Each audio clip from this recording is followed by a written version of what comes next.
Welcome back to the channel. My name is Kami and I'm a completionist who reviews every game after 100% trophy completion. In my search for a good game to play, I found myself discovering dead bodies and drinking too many starch colas. Coal-powered game's second release, Shadows of Doubt, is a detective immersive sim where you have to find killers, persons of interest, and worst of all, cheaters. If that interests you, allow me to showcase what this game has to offer.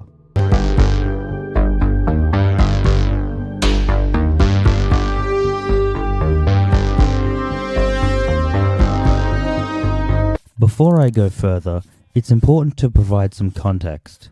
The game has been released from early access as of 2024. As of this recording, bugs are being patched, so what I've encountered may not occur later in time. In Shadows of Doubt, you're a private investigator in a generated city. The city is structured differently depending on which seed you play. This is awesome. You're dropped into the city, knowing nobody, tasked with the goal to complete jobs for money. The population of people can range up to hundreds as they populate the city. Each person has a name, fingerprints, friends, somewhere to sleep, and a schedule of their own. Jobs include stealing documents, arresting dangerous individuals, taking photos of individuals, investigating cheaters, throwing food in people's faces, the destruction of property, and solving a variety of murders. Each person can be spoken to, allowing you to deduce the locations of others, obtaining security codes to get access to businesses, and buying items that are illegal.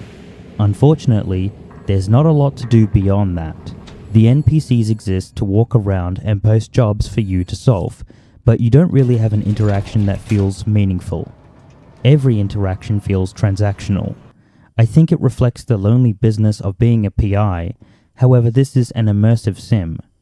The NPCs have no reaction or real change in behavior after a crime is committed. They're either dead or arrested. The victim could be dead and their partner will exist like nothing happened. The game provides a social credit system, which provides perks such as easier access to areas or buying properties. But I would have liked to have seen something like a reputation increase with social credit. If we look at Infamous, NPCs reacted differently depending if you had good or bad karma. In Shadows of Doubt, NPCs only react if you trespass or commit assault. They don't really seem to care if you leave, come back, and say hi after breaking into their house and stealing their stuff. It feels that despite there being a city with people to discover, each with emails on their computer, not much can be really done with it. Let's take this example. A guy gets murdered and his testimony states he saw a stalker. There's related emails to this stalking, so I checked the camera footage where he works as referenced. None of that mattered because the fingerprints left behind were actually just from a known associate. Now, is it bad that the killer was related to the victim? No, it's a surefire way to actually solve the mystery. The issue? The randomly generated history made me waste my time and effort. Unfortunately, this is how many interactions feel. Perhaps all of the interactions for each job. You could argue it reflects actual detective work, but most jobs feel the same to play. You get a clue, go to a home, look for evidence or a person, and hand in your results. Once you have a database, especially in the late game, it's far more approachable. It becomes an established routine, which is both positive and to its detriment. The core loop is certainly fun and engaging, especially when the difficulty is increased, but it just makes it harder to play the same loop. The status effects are noticeable enough to affect gameplay, and they force the player to take a quick break from the actual detective work, which is appreciated. I thought the best status effect was the smelly effect, since it did actually affect player detection and how NPCs treated you. Solving jobs are a lot of fun. You're given a range of clues such as an initial of a partner, a building where they're located, or some fingerprints. As fun as these tasks are, the random assignment of details can completely derail the process. Many times I've had to abandon cases because I'm given too little details, such as a shoe size and a salary. This is obviously frustrating as it caused me to miss out on rare collectibles called discs. Sync discs are collectible items which install permanent upgrades. These are handy at helping improve your workflow with abilities such as increased height, stealthily lock-picking doors, and removing status effects. They can even increase the likelihood at getting useful information, which just feels like the interactions which are still transactional, but with an adjustment at getting what you want. The city also features illegal businesses to seek out. Unfortunately, I didn't utilize them as they don't really do much. You can't use firearms, so the weapons dealer is useless, aside from looking at the records. You're better off finding a strong weapon in an apartment rather than trying to buy one.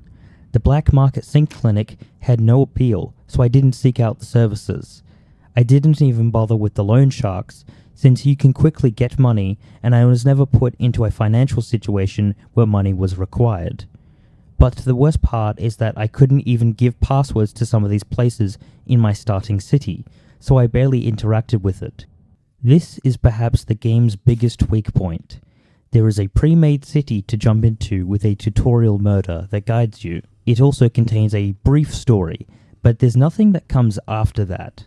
The game's plot is a start and an end, if you can even call it that. There is no middle at all, which makes it awkward. The tutorial starts with an interesting concept about the world and how everybody is suffering with debts and financial struggle, but nothing is done with that. It's a way to set the scene, but no cases actually relate to this. Take the tutorial case. The emails of the victim state they failed to acquire proper insurance, so you might think that they committed self-harm, but no, they were just murdered. So with the tutorial that gets you a new home, what's next? Nothing. You just solve cases until you're ready to finish the game. Finishing the game just leads to a brief cutscene, which could infer a certain outcome which I don't wish to spoil, but the protagonist is simply an empty void for the player to project themselves onto. I completely understand that these murders are procedurally generated, and that's fine. However, why are we given a brief story with a start and an end if there's nothing in between?